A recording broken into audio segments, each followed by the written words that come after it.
have here the Philips SatinShave Essential Shaver for my teens. They each have one of these.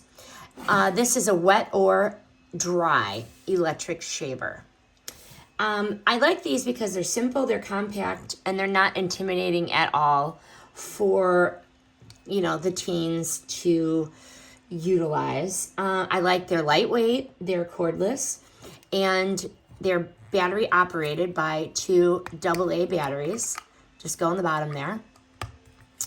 And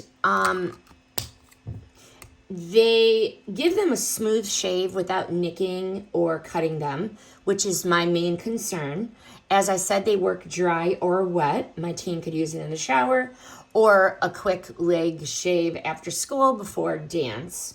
I like the size and the grip. They are perfect for their smaller hands. You got the cover, you got the button, easy to put the batteries in for them. Very nice.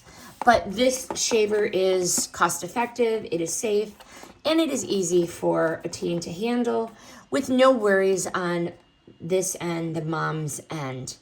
It's not about a super close shave, but for me, it's about giving them the confidence, the comfort, and of course the safety to shave without the fear of nicking themselves. But this one, the Philips SatinShave, definitely delivers on all these points.